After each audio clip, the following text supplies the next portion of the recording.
मुख्यमंत्री देवेंद्र फडणवीस यांच्या वक्तव्यावर राऊतांनी निशाणा साधलाय. मोदींनी चहा विकल्याचा पुरावा आणा, मी राजकारण सोडेन, असं थेट आव्हान ठाकरेंच्या शिवसेनेचे खासदार संजय राऊतांनी दिले. हा त्यांनी प्रश्न स्वतःला विचारायला पाहिजे की महिला आरक्षण किंवा महिला धोरणाबाबत दुटप्पी कोण, हे हा प्रश्न देवेंद्र फडणवीस यांनी स्वतःला विचारायला पाहिजे. त्यांनी थोडासा अभ्यास करावा लागेल. आता त्यांचा थोडा अभ्यास तुटत चाललेला आहे. त्यांना आता दिल्लीत जायचं आहे परत केंद्रीय मंत्रिमंडळात. त्याच्यामुळे त्यांनी केंद्रामध्ये काय घडलंय काय नाही घडलंय याबाबत त्यांना सजगता दाखवावी लागेल. कोणतंही महिला आरक्षणाच्या बिलाला कोणीही विरोध केलेला नाही. महिला आरक्षणाच्या बाबतीत ढोंग, नौटंकी, खोटारडेपणा कोणी करत असेल तो भारतीय जनता पक्ष, नरेंद्र मोदी, अमित शहा. 2023 साली ह्याच देवेंद्रजी फडणवीस यांनी एक ट्विट केलं होतं आणि महिला आरक्षण बिल संसदेमध्ये मंजूर झाल्याबद्दल नरेंद्र मोदी यांची वाहवा आणि अभिनंदन केलं होतं. ह्याच देवेंद्र फडणवीसांनी आरक्षणाचं किंवा महिला सक्षमीकरणाचं बिल जे आहे हे 2023ला मंजूर झालेलंच आहे ना. तेच बिल परत आणून तुम्ही कोणाला मूर्ख बनवताय? देवेंद्रजी, नरेंद्र मोदीजी, अमित शहाजी, अमुकजी तमुकजी. बरं का, स्वतः देवेंद्र फडणवीस यांनी असा हातभर लांब ट्विट केलाय. अवतारी पुरुष मोदी यांनी कसं महिलांचा सन्मान केला, महिलांना बळ दिलं, महिलांना आरक्षण दिलं, हे गेल्या 100 वर्षात कसं झालं नाही वगैरे वगैरे. हे स्वतः देवेंद्र फडणवीस यांचं बघा तुम्ही समाज माध्यमात त्यांची भाषणं बघा. त्यानंतर फक्त ढोल ताशे वाजवून नाचायचेच बाकी होते, हे रेकॉर्ड करायचे तेव्हाच बाकी होते. त्यांनी तेव्हाच ढोल ताशे वाजवायला पाहिजे होते जो काळ वाजवले नागपुरात.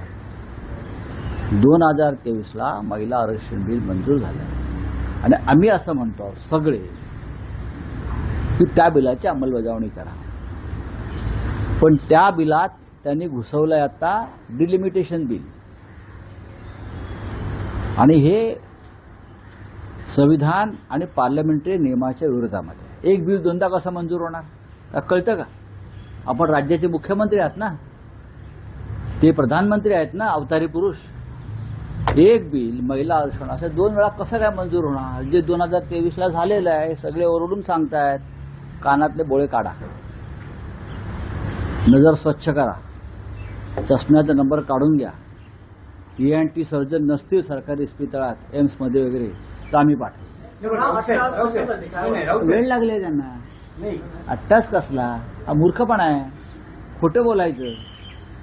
खोटं का बोलतायत? यांना काय गरज आहे खोटं बोलण्याची?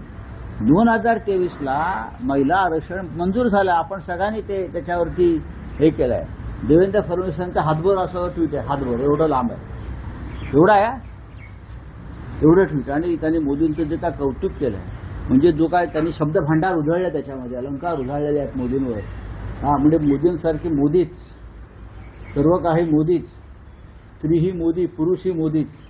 बरं का, सगळ्यांचे तारणहार मोदीच. अशा पद्धतीचं ते ट्विट आहे. हे मोदींशिवाय कोणी करूच शकत नाही वगैरे असं असं.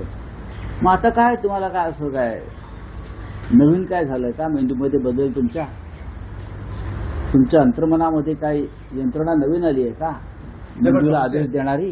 राऊतसाहेब, त्यात फडणवीसांचा एक दावा आहे की जेव्हा ते बिल मंजूर झालं त्यावेळेसच त्यात म्हटलं होतं की महिला आरक्षण जर वाढवून द्यायचं असेल तर जागांची फेररचना किंवा जागांची संख्या वाढवावी लागेल.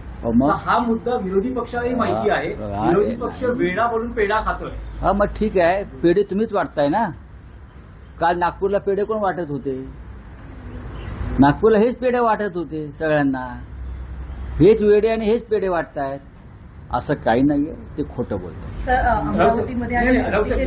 यातलाच एक मुद्दा आहे की राहुल गांधींच्याच भाषणातला मुद्दा आहे, फडणवीसांच्या भाषणातला मुद्दा आहे. त्यांचं असं म्हणणं आहे की या देशाचं संविधान इतकं मजबूत आहे की एका रेल्वे स्टेशनवर चहा विकणाराही पंतप्रधान होऊ शकतो आणि माझ्यासारखा एक सर्वसामान्य माणूस, एक सर्वसामान्य कार्यकर्ता राज्याचा मुख्यमंत्री होऊ शकतो. बघा, परत ते खोटं बोलत आहेत.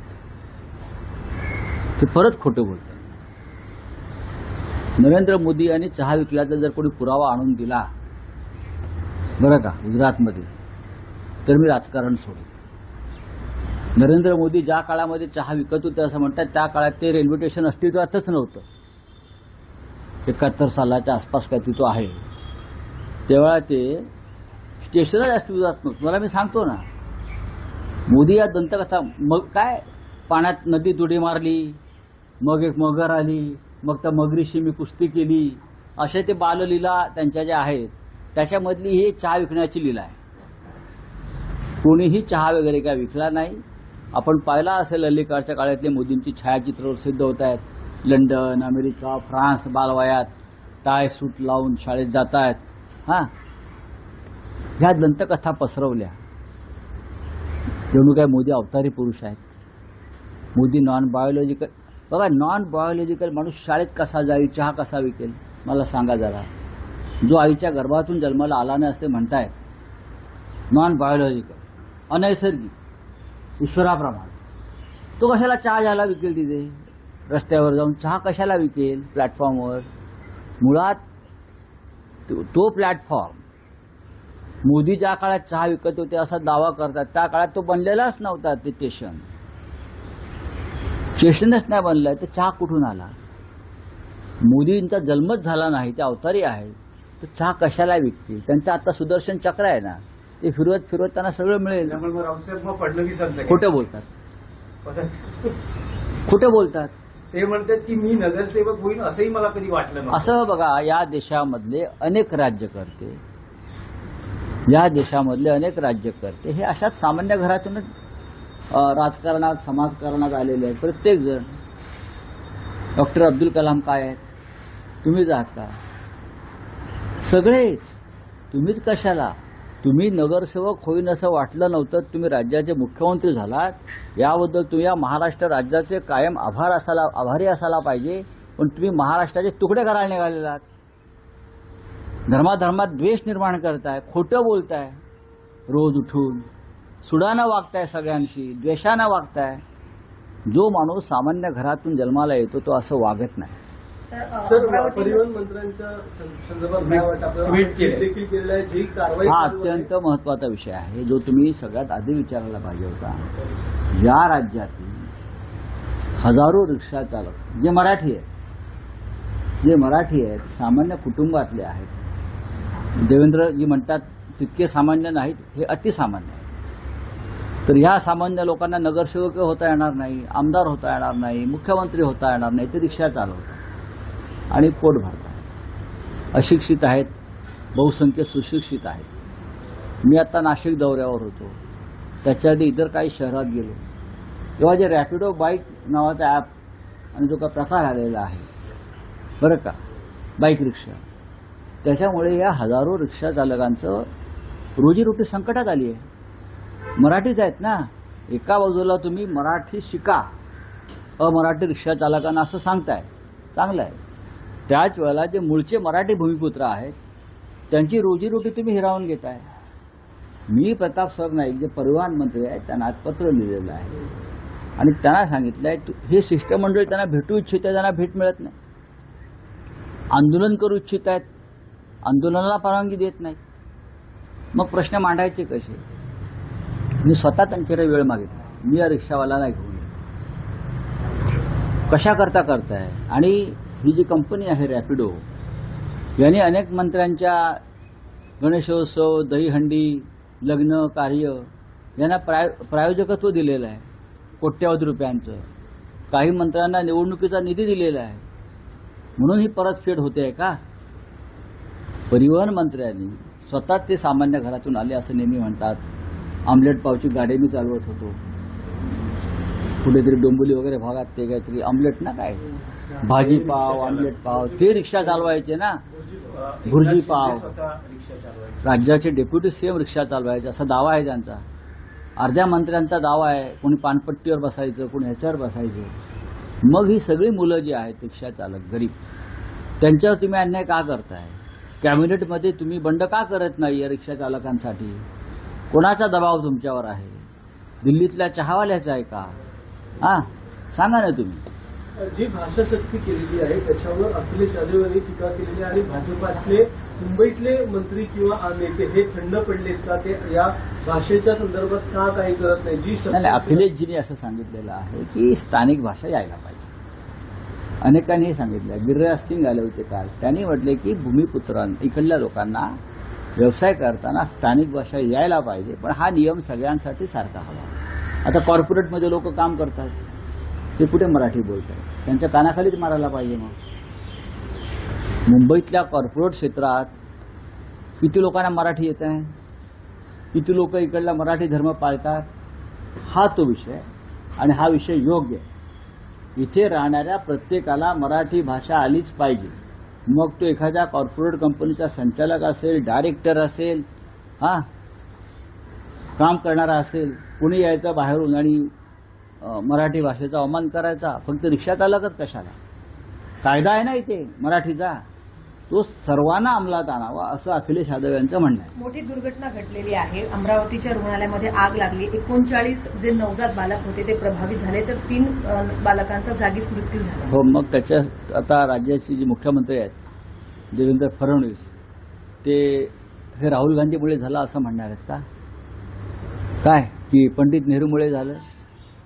तुमचं राज्य हे रसातळाला गेलेलं राज्य आहे. आरोग्य, शिक्षण, रस्ते विभाग, कुठे एकही खातं नीट चालत नाही. मुलं जळली जात आहेत, मारली जात आहेत, खड्ड्यामध्ये लोक पडून मृत्यू होत आहेत, आणि तुम्ही हे राहुल गांधीची स्पर्धा करताय. राहुल गांधीची स्पर्धा तुम्हाला शक्य नाही देवेंद्रजी. या क्षणी राहुल गांधी खूप पुढे निघून गेले. हे काल जे होते हे स्वयंसेवकांची मुलं होती त्यांच्या. बरं, इथे एरवी फुल हाफ पॅन्ट घालतात, त्यांना काल फुल पॅन्ट घालून बसवलं होतं कालच्या त्या ह्याच्यामध्ये. हे त्यांनाही माहिती आहे देवेंद्रजींना. आणि सगळा पेड इव्हेंट होता. काही कोटी रुपये खर्च झाले. हा खर्च कोणी केला? जो ठेकेदार शालेय पोषण आहारामध्ये भ्रष्टाचार करतो, वाटाणावाला, बरं का, वाटाणा शिजत नाही ना 13 शिट्यानंतर, पगारिया नागपूरचा, तो हे खर्च करतो सगळे, म्हणून त्याला कॉन्ट्रॅक्ट मिळतात. नाही पण साहेब, पगारियाची सर्वपक्षीय मला माहित नाही, माझ्याकडे त्याचं उत्तर नाही. कोणी असेल, जर त्याने गुन्हा केलाय तर त्याच्यावर कारवाई व्हायला पाहिजे आणि त्याचं कॉन्ट्रॅक्ट रद्द केलं पाहिजे. हे तुमचे प्रश्न अत्यंत चुकीचे आहेत की सर्वपक्षीय, धर्मपक्षीय. गुन्हा केलाय ना, आता झालाय ना, तुम्ही त्या मुलांची बाजू घेतली पाहिजे. पत्रकारांनी पगाराची काय बाजू घेते? पगार या सगळ्या पक्षाचा आहे म्हणून. माझा आहे का? माझा कोणी नाही, मला माहित नाही, मी पक्ष बघत नाही. शालेय पोषण आहारामध्ये मुलांना अत्यंत निकृष्ट दर्जाचं अन्न मिळत आहे. तो कोणी असेल, तो ह्या पक्षाचा, तो त्या पक्षाचा, सर्व पक्षाचा, मग सर्व पक्ष गुन्हेगार आहेत. त्या मुलांची माफी मागा जाऊन सगळ्या पक्षांनी. आणखी एक प्रश्न आहे की सर्वोच्च न्यायालयाचे न्यायाधीश प्रसन्न वराळे यांनी एक मत व्यक्त केलेलं आहे की कुंभमेळ्याच्या मोठ्या बघा, न्यायमूर्ती प्रसन्न वराळे 1% म्हणजे 35 ते 38 कोटी रुपये हे जर ग्रामीण भागातल्या शाळांवर खर्च केले, शाळा वाचवण्यासाठी जे आंदोलन सुरू आहे, मराठी शाळा खर्च केले, त्या शाळा वाचतील. अशा प्रकारचं विधान सुप्रीम कोर्टाचे न्यायाधीश न्यायमूर्ती प्रसन्न वराळे यांनी केलं आहे आणि ते अत्यंत महत्त्वाचं विधान आहे. आम्ही तेच सांगतो. नाशिकच्या कुंभमेळ्यामध्ये 38,000 नाही, आता 45,000 कोटीपर्यंत बजेट गेलं आहे. त्यातले फक्त 10 ते 15,000 कोटीच खर्च होणार आहे. फार तर बाकीचे सगळे ठेकेदारांच्या माध्यमातून मंत्र्यांच्या, कुंभमेळा मंत्र्यांच्या, चंपतरायच्या खिशात जाणार आहे सगळ्यांच्या. हे मी उदाहरण दिले आहे तुम्हाला. एकाच दिवशी 27 कोटी रुपये मंत्र्यांच्या जावयाच्या खिशात गेले फक्त दलालीमध्ये. या कंपनीला कॉन्ट्रॅक्ट दिलं 76,000ला, तुम्ही खाली दुसऱ्या कंपनीला तेच कॉन्ट्रॅक्ट दिलं 55,000ला, एकदम खाली आलं 35,000 कोटीला. यातली जी दलाली आहे 27 कोटी रुपये, ते चंपतरायच्या जावयाच्या खिशात गेले 27 कोटी रुपये चौधरी म्हणून. ते सांगितलंय ना. हे जर शाळांना खर्च केले, शाळांवर न्यायमूर्ती वराळे म्हणतात त्याप्रमाणे, कोणाला न्यायालय जबाबदार आहे की भ्रष्टाचाराच्या प्रकरणावरती निकालच लागत नाहीत. चला, थँक्यू. बोलिए. 2029 में जो एनडीए है वो तैयारी कर रही है कि वन इलेक्शन तैयारी कर रही है. कौन कर रही है? एनडीए से मंथन कर रही है इसका. हाँ, तो करने दो ना, मंथन चिंतन करने दो. कितना भी मंथन करे, कितना भी चिंतन करे, लेकिन 2029 में ये लोग सत्ता पे नहीं आएंगे. राहुल गांधी बहुत आगे निकल चुके, बहुत आगे, देश के अनडिस्प्यूटेड लीडर बन गए. 2012 में जिस स्थान पर मोदी थे उस स्थान पर आज राहुल गांधी है. सर, आपने जो चाइनीज बताने की बात की थी वो क्या मामला था? अरे भाई, महाराष्ट्र के स्कूलों में, गांव में जो मिड डे मील मिलता है उसकी क्वालिटी जाकर देखिए. जो वाटाना रहता है ग्रीन पीस, कुकर की 13 बार सीटी लेने के बाद भी वो पकता नहीं है, और वो कच्चा वाटाना हमको बच्चे खाते हैं. वो चाइनीज वाटाना है, वहां से आता है, उसमें प्लास्टिक है, प्लास्टिक का है कुछ. कॉन्ट्रैक्टर कौन है? बीजेपी का आदमी है, पगारिया. कौन एक्शन लेगा उसके ऊपर? वो बीजेपी को पैसा देता है, बीजेपी के सब प्रोग्राम स्पॉन्सर करता है. प्राइम मिनिस्टर ऑफिस ने उसके ऊपर ध्यान देना चाहिए. बड़े बड़े भाषण लाल किले से करते हैं गरीबों के बारे में. वो जैन जी के आप पूरे कार्यक्रम चल रहे हैं. ये बच्चों को देखो जरा. अखिलेश कुमार का जो है हिंदी बोलने का आपत्ति है, उसमें क्या बोलना? अखिलेश यादव जी ने ऐसा कुछ नहीं कहा. यहाँ कानून है, हर स्टेट में कानून है, स्थानिक भाषा आनी चाहिए, यही अखिलेश जी ने कहा है ना. लेकिन ये कानून सबके लिए होना चाहिए. यहाँ जो कॉरपोरेट में काम करेंगे बड़े बड़े पदों पर, ऑफिसर्स में, उन्हें मराठी बोलते, उनको भी मराठी आनी चाहिए. उनके ऊपर भी मराठी की शक्ति होनी चाहिए. हर राज्य में वहाँ की लोकल भाषा लोगों ने अभिमान से